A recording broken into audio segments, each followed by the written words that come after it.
करेंगे। जोरदार तालियों के साथ माननीय राष्ट्रीय अध्यक्ष जी का स्वागत करेंगे अपने अपने स्थान पर खड़े होके। बोलिए भारत माता की, भारत पार्टी जिंदाबाद, भारतीय जनता पार्टी जिंदाबाद, बालाजी महाराज की स्वागत है। यह परिवर्तन यात्रा जसपुर की पावन धरा से प्रारंभ हो रही है।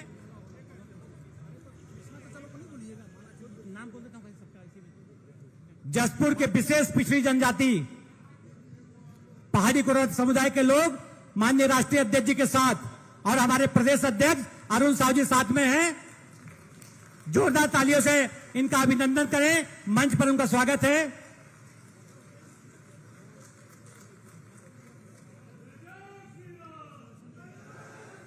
हमारे भारतीय जनता पार्टी के राष्ट्रीय यशस्वी अध्यक्ष श्री जगत प्रकाश नड्डा जी हमारे बीच उपस्थित हो चुके थे और उनका उद्बोधन के लिए मैं उनको आमंत्रित करता हूं। जोरदार तालियों से अपने स्थान में खड़े होकर जोरदार तालियों से राष्ट्रीय अध्यक्ष जी का स्वागत करेंगे। नड्डा जी जिंदाबाद, जिंदाबाद, जिंदाबाद, नड्डा जी जिंदाबाद। नड्डा जी आप संघर्ष करो, छत्तीसगढ़ आपके साथ है। बोलिए भारत माता की, भारत माता की, भारत माता की, छत्तीसगढ़ महतारी की, छत्तीसगढ़ महतारी की। आज के इस परिवर्तन यात्रा में मंच पर उपस्थित हमारे भारतीय जनता पार्टी के प्रदेश के जुझारू अध्यक्ष सम्माननीय श्री अरुण साहू जी, हमारी राष्ट्रीय उपाध्यक्ष बहन सरोज पांडे जी, हमारे यहां के इस चुनाव के प्रभारी सम्माननीय ओम माथुर जी, हमारे प्रतिपक्ष के नेता श्री नारायण चंदेल जी, राष्ट्रीय उपाध्यक्षा बहन लता उसेंडी जी, प्रदेश सह प्रभारी नितिन नवीन जी, भारत सरकार में मंत्री रेणुका जी, यहां के लोकप्रिय सांसद बहन गोमती साय जी, हमारे यहां उपस्थित पूर्व में रहे मंत्रीगण,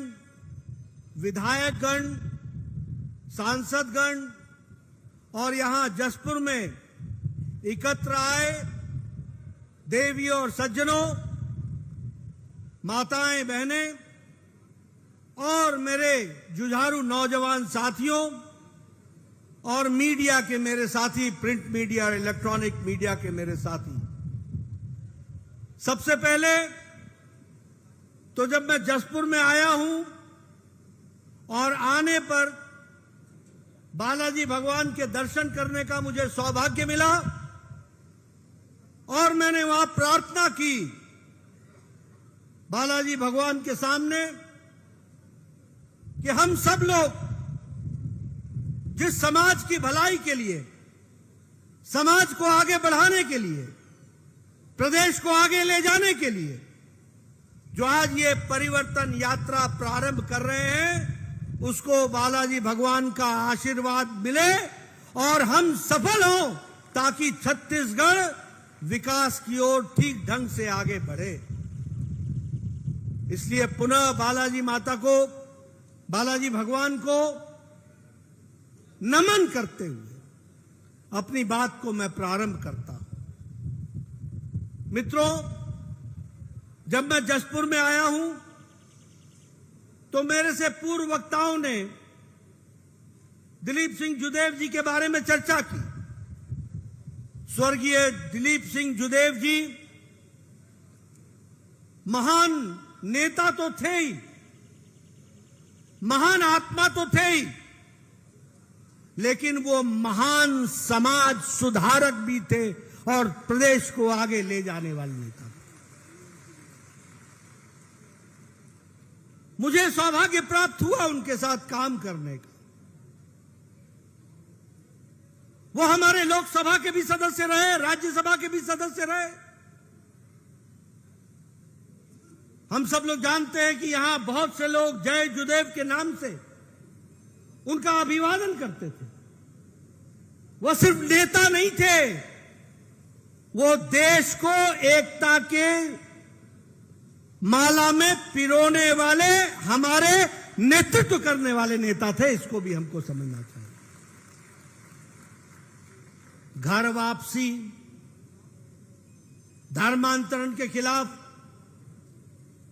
समाज को एकत्र करना, इकट्ठा करना, राजनीतिक मुद्दों पर पूरी ताकत से जवाब देना और राजनीतिक मुद्दों पर जवाब देते देते अपने अस्तित्व को दांव में लगा देने वाले ऐसे देखे तो दिलीप सिंह जुदेव देखे।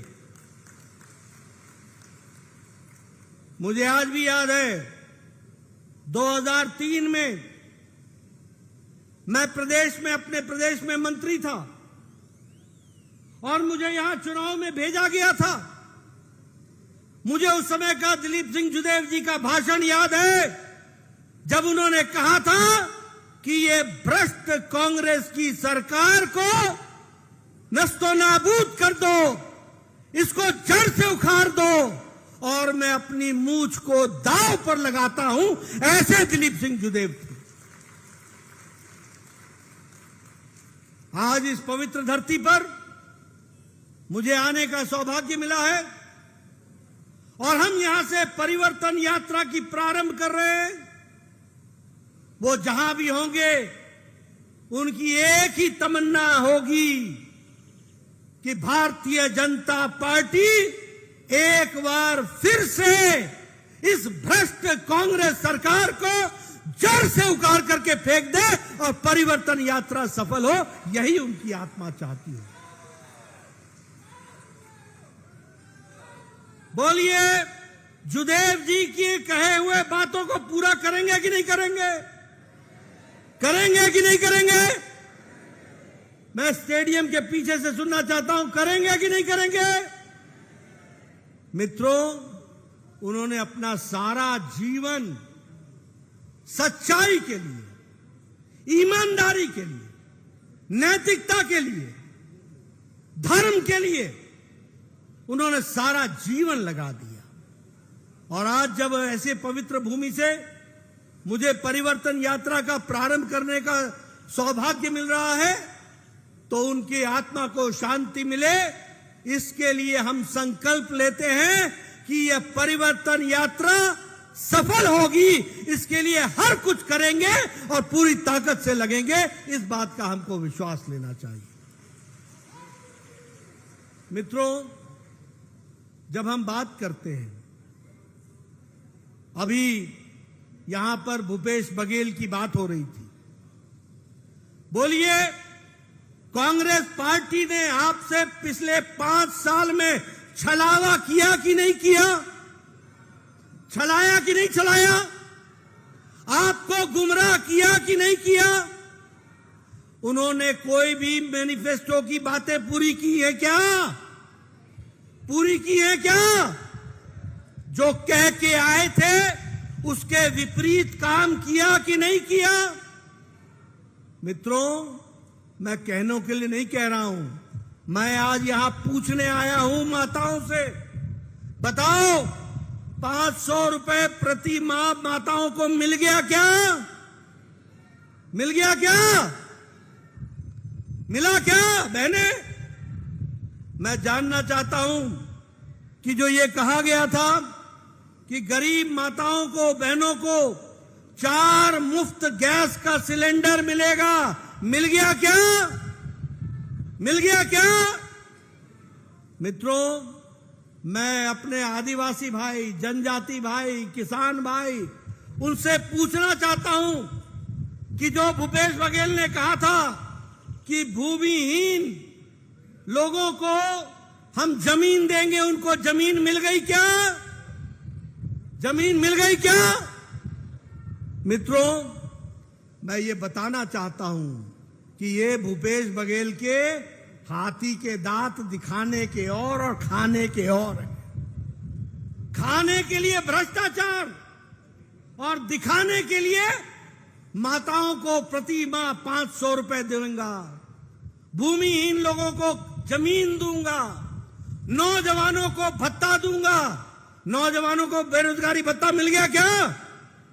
मिल गया मेरे नौजवान भाई? मिला क्या पिछले 5 साल में? ये है जिस तरीके से भूपेश बघेल ने सरकार पिछले 5 साल में चलाई है। और ये परिवर्तन यात्रा क्यों है? ये परिवर्तन यात्रा इसलिए है कि पहले भी हमने आपकी सेवा की है, आगे भी आपकी सेवा करेंगे और हम वायदा करते हैं कि गरीब कल्याण में जो मोदी जी ने काम चलाया है उसको भी फिर से छत्तीसगढ़ की धरती पर उतारेंगे और गरीबों का कल्याण करेंगे। किसानों का सशक्तिकरण कर रहे हैं, महिलाओं का सशक्तिकरण होगा, युवाओं को आगे बढ़ाने वाला काम करेंगे और छत्तीसगढ़ के इस परिवर्तन यात्रा के माध्यम से भूपेश बघेल और उसकी सरकार का भ्रष्टाचार छत्तीसगढ़ की जनता के सामने लाएंगे और उस सरकार को, उस भ्रष्ट सरकार को उखाड़ फेंकने का काम छत्तीसगढ़ की जनता करे। इस बात के लिए परिवर्तन यात्रा चलाएंगे। मित्रों, हम जानते हैं कि 12 तारीख को दंतेश्वरी माता जी का आशीर्वाद लेकर के दंतेवाड़ा से एक यात्रा चली है जो 45 विधानसभा से होकर के आएगी और उसी तरीके से आज जो ये यात्रा शुरू हो रही है यह भी 40 विधानसभाओं से होकर बिलासपुर पहुंचेगी और वहां पर दोनों यात्राएं मिलेंगी, जन जन के बीच में संदेश देगी और माननीय प्रधानमंत्री जी का हमको आशीर्वचन और मार्गदर्शन वहां बिलासपुर में मिलेगा। इसको ध्यान में रखिएगा, ये परिवर्तन यात्रा इस तरीके से आगे बढ़ेगी। मित्रों, मैं यहां आपको यह भी बताना चाहता हूं, आज देखिए, आप बताइए, मोदी जी के नेतृत्व में देश की इज्जत दुनिया में बढ़ी है कि नहीं बढ़ी है? बढ़ी है कि नहीं बढ़ी है? आपने अभी देखा ये G20 का सम्मेलन आपने देखा आपने टेलीविजन पर देखा? ये बताता है कि आज भारत पिछलग्गू नहीं है, आज भारत मोदी जी के नेतृत्व में दुनिया को संदेश दे रहा है और दुनिया को आगे बढ़ाने के काम में अपना योगदान कर रहा है। आपने देखा होगा किस तरीके से दुनिया के 20-21 शीर्ष नेता आज हमारे राष्ट्रपिता महात्मा गांधी के समाधि पर जाकर एक साथ नमन करते हैं, शीश झुकाते हैं। ये आज भारत की ताकत बनी है। ये हमको समझना चाहिए कि दुनिया अब हमको कैसे देख रही है।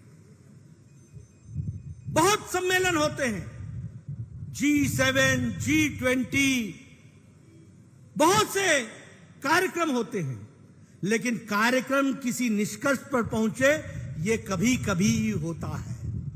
और प्रधानमंत्री मोदी जी इस बारे में सफल हुए कि 20 देश के अलग अलग विचार हो सकते हैं, 20 देश के अलग अलग सोच हो सकती है, 20 देशों का अलग अलग एक दूसरे देशों को देखने का नजरिया हो सकता है, 20 देश का भारत के प्रति भी देखने का नजरिया अलग अलग हो सकता है, लेकिन सब मिलकर प्रधानमंत्री मोदी जी के बताए रास्ते को मानते हुए दिल्ली का डिक्लेरेशन करते हैं और दिल्ली में सहमति लाते हैं।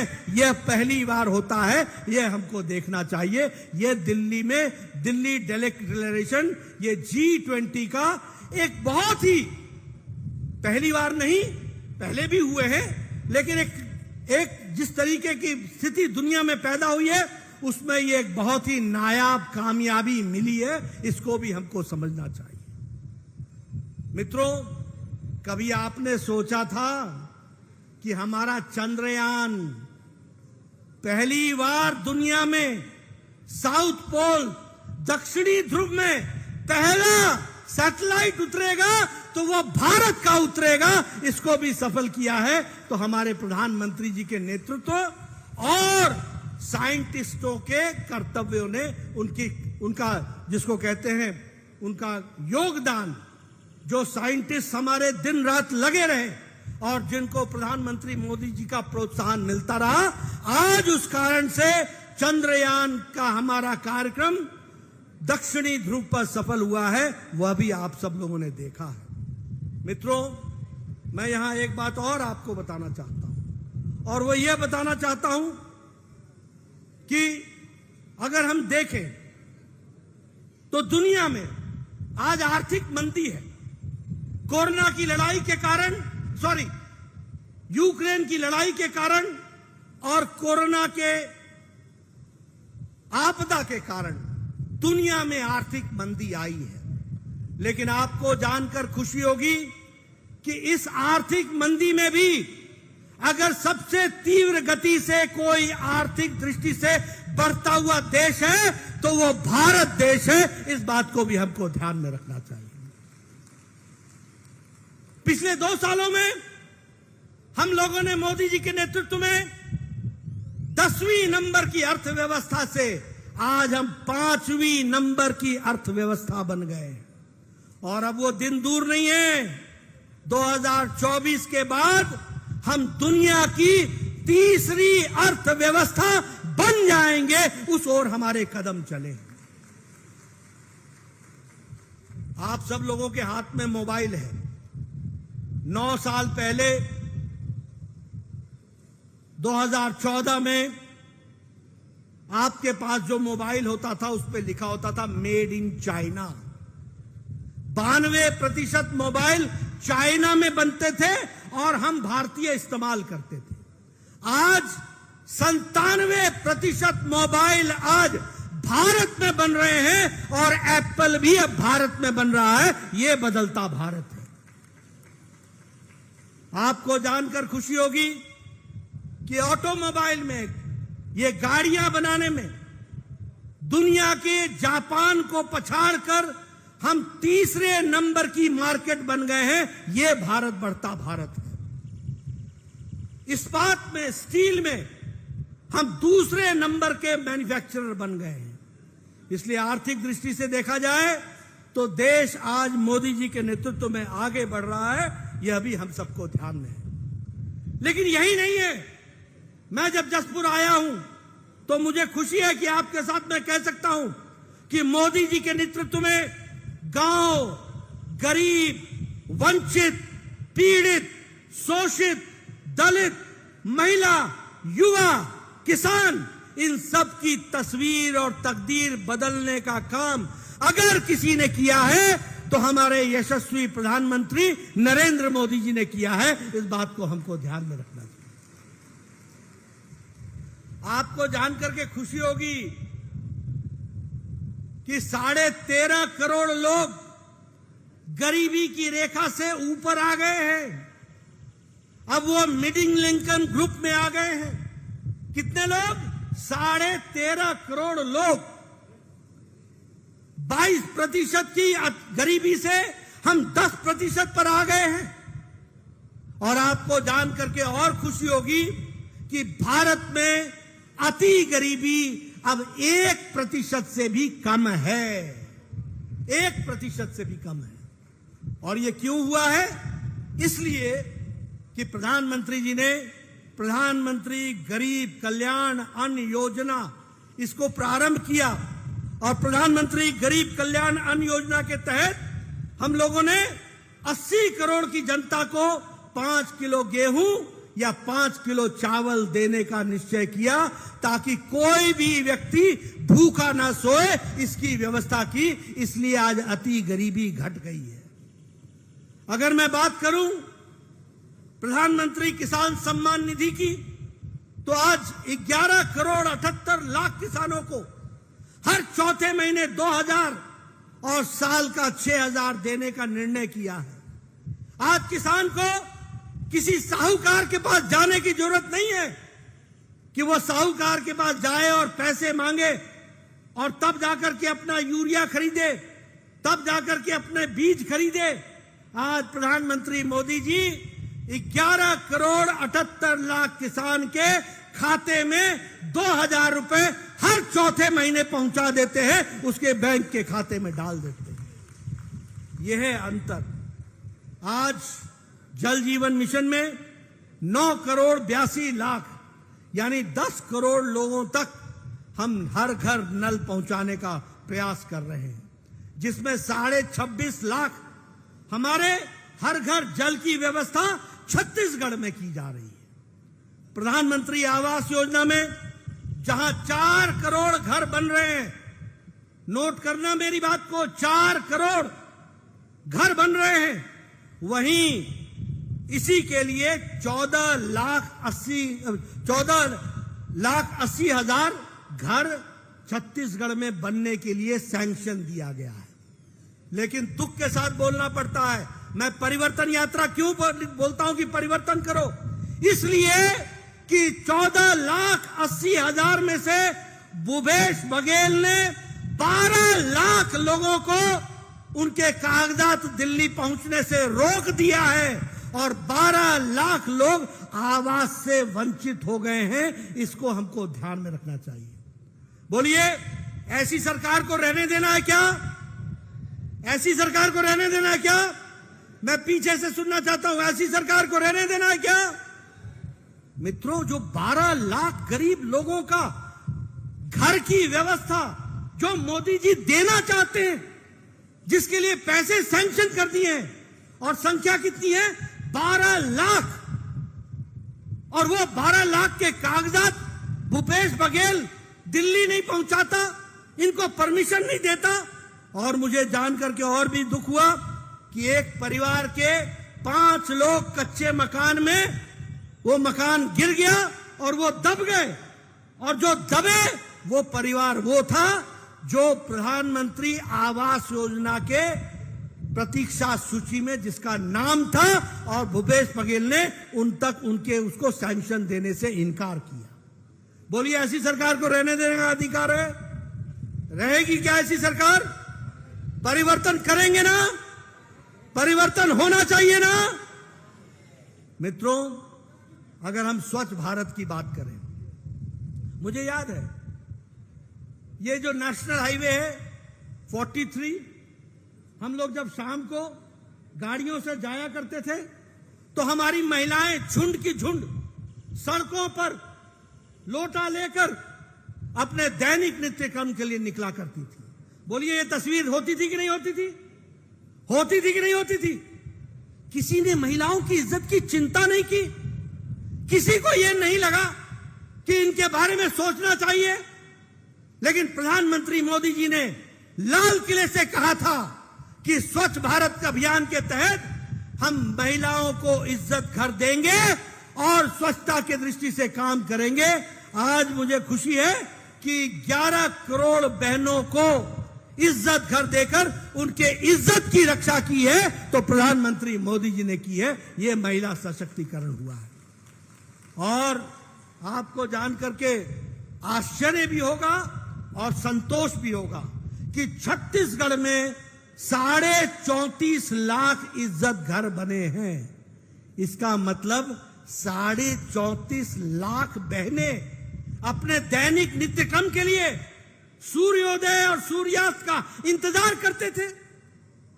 और वही नहीं, उनके साथ उनके परिवार के छोटे छोटे बच्चे भी इसी तरीके का जीवन जीने के लिए मोहताज हो गए थे।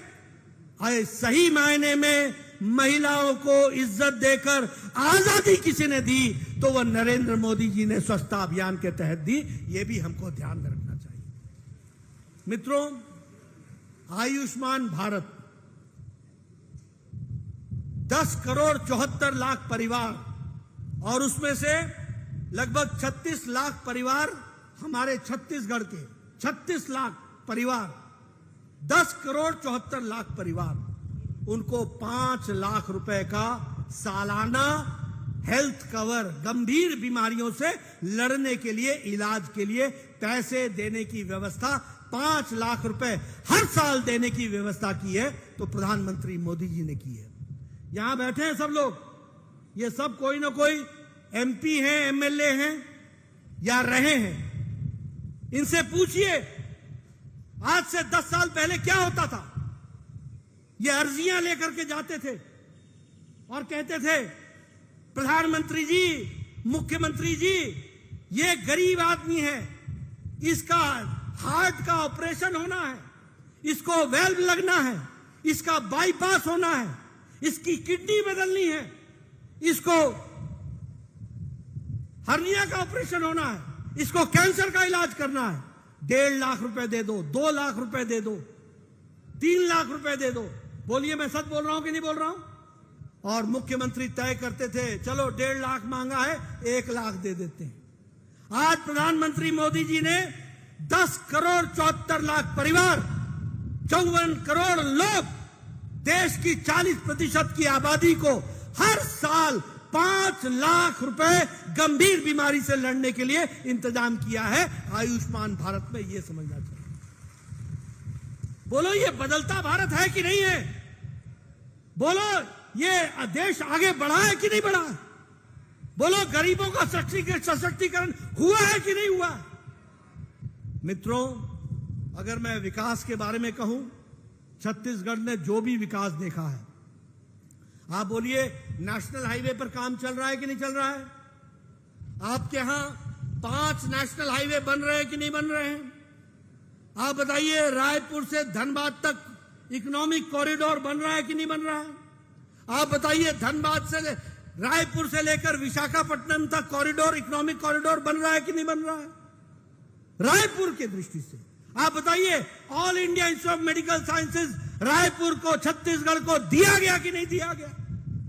आप बताइए मेडिकल कॉलेजेस दिए गए कि नहीं दिए गए? आप बताइए अंबिकापुर में मेडिकल कॉलेज खुला कि नहीं खुला?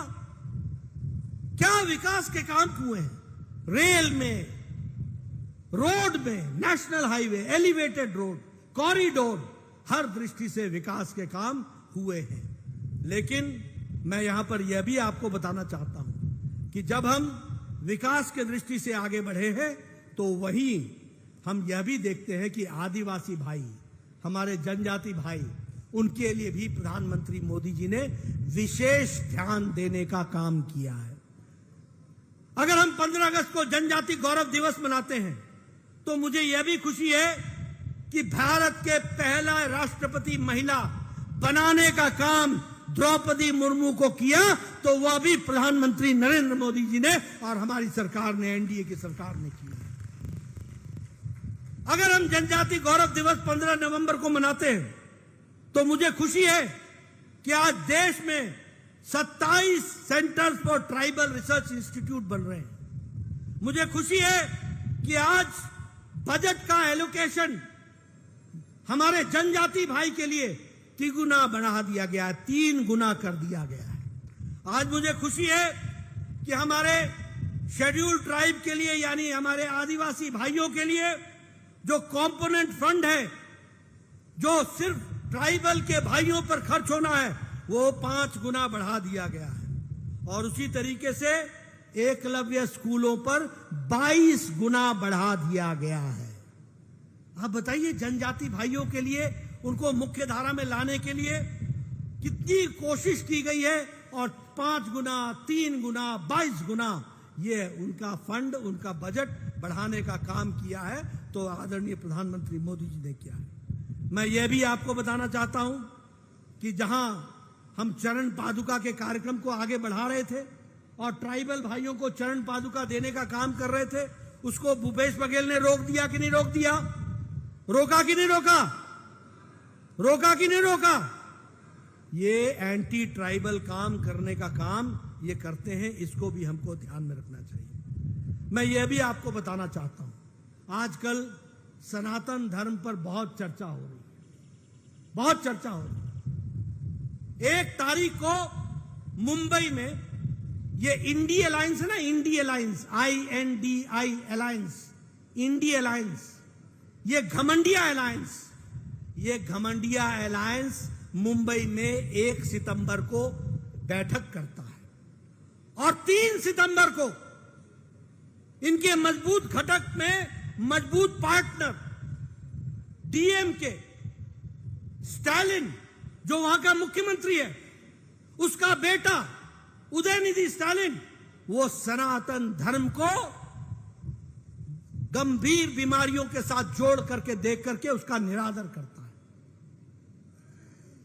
वो हर तरीके से सनातन धर्म का निरादर करने में कोई कसर नहीं छोड़ता है। और उसी के बाद दूसरे दिन 4 सितंबर को हमारे खड़गे साहब के बेटे प्रियांक खड़गे, जो कर्नाटक सरकार में मंत्री हैं, वह दोबारा सनातन धर्म पर आक्षेप करते हैं। और उसके बाद तमिलनाडु का एक मंत्री दोबारा आक्षेप करता है। मैं क्या समझूं इसको? आज दिन तक सोनिया गांधी चुप है। आज दिन तक राहुल दुनिया भर में जाकर के संविधान की बातें करते हैं, लेकिन एक शब्द इस पर कहने से बचते हैं। मैं क्या मानूं?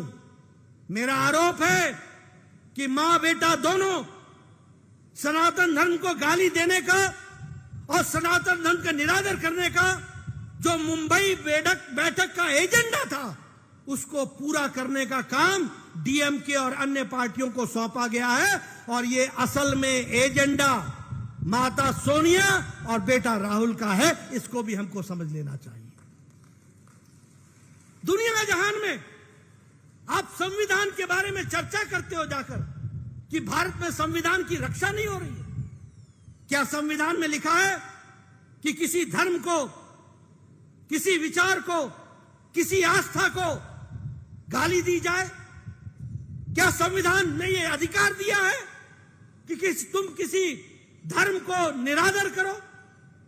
कौन से संविधान के किस प्रावधान में लिखा है? और तुम संविधान की दुहाई देने लगे हो और तुम कहते हो कि मैं मोहब्बत की दुकान चलाता हूं। अरे तुम्हारे मोहब्बत की दुकान में ये नफरत का सामान बिकता है। इसको तुमको समझना होगा और यह तुम्हारे कारण से होता है। आप बताइए, क्या भारत की जनता सनातन पर आक्षेप सहेगी? क्या भारत की जनता सनातन पर आक्षेप सहेगी? मित्रों, क्या हुआ है? और चुप है कांग्रेस पार्टी, चुप है। बोलने की हिम्मत नहीं है, बोलती बंद है, जुबान पर ताला लग गया है। और ये सेक्युलर बनते हैं, ये संविधान के रक्षक बनते हैं, ये मोहब्बत की दुकान चलाने वाले हैं और नफरत का सामान बेचते हैं।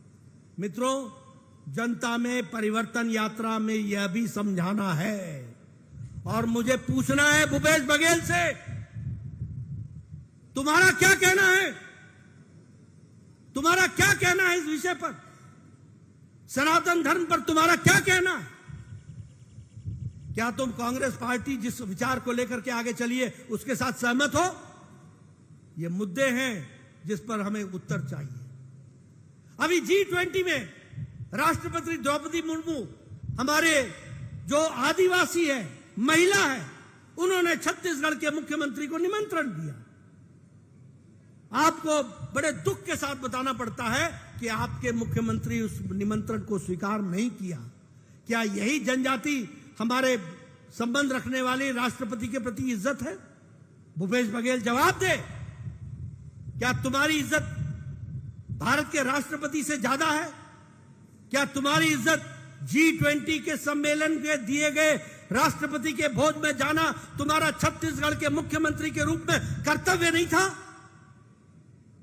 तुम बड़ी बड़ी बातें करते हो। खड़गे साहब लाल किला में झंडोत्तोलन के समय वहां उपस्थित नहीं होते हैं। भूपेश बघेल राष्ट्रपति के भोज में उपस्थित नहीं होते हैं। ये ऐसे लोग जो आपका नेतृत्व कर रहे हैं, परिवर्तन चाहिए। ऐसे लोगों को परिवर्तन करना है कि नहीं करना है? करना है कि नहीं करना है? मित्रों, एक बात याद रखिए, मैं बड़े स्पष्ट शब्दों में कहना चाहता हूं। अब भ्रष्टाचार की बात कर लेते हैं। आप बताइए, अभी अभी हमारे अरुण साहू जी, अध्यक्ष जी चर्चा कर रहे थे।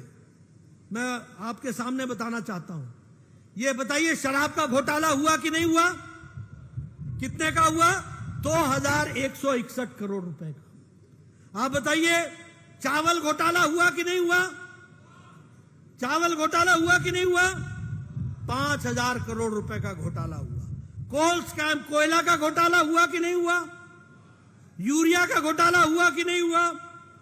गरीब कल्याण अन्न योजना का घोटाला हुआ कि नहीं हुआ? गोठान का घोटाला हुआ कि नहीं हुआ? गोबर का घोटाला हुआ है कि नहीं हुआ है? अरे भैया, जिसने गौ माता नहीं छोड़ी, जिसने गौ माता को नहीं छोड़ा, वो आपको छोड़ेंगे क्या? वो आपको छोड़ेंगे क्या? आप बताइए, एक मुख्यमंत्री सीडी कांड में बेल पर, उसका निजी सचिव और ओएसडी जेल में, खुद बेल पर और सचिव जेल में। ऐसी सरकार को रहने देना है क्या? ऐसी भ्रष्टाचारी सरकार को रहने देना है क्या? मित्रों, एक ही बात मैं कहने आया हूं, अगर आप चाहते हैं कि दिलीप सिंह जुदेव जी के बताए रास्ते पर चलना है, तो रास्ता एक ही है कि कांग्रेस को उखाड़ फेंको और कमल के निशान को आगे बढ़ा करके चल पड़ो। एक ही संदेश है, परिवर्तन, परिवर्तन और परिवर्तन। एक ही संदेश है कि मोदी जी के कार्य को ताकत दो और उसको धरती पर उतारने के लिए भूपेश बघेल की भ्रष्टाचारी सरकार को उखाड़ फेंको और यहां कमल खिला दो। यही उसका रास्ता है। मित्रों, आपका ज्यादा समय न लेता हुआ, आप सब लोग इतनी बरसात में, इतनी मुसीबत में आप सब लोग आए और डटे रहे, टिके रहे। आंधी हो या तूफान, आप नहीं हिले, आप नहीं डिगे। ये बताता है कि आपने परिवर्तन करने का मन बना लिया है। आपको बहुत बहुत धन्यवाद। बोलिए, सबले बढ़िया।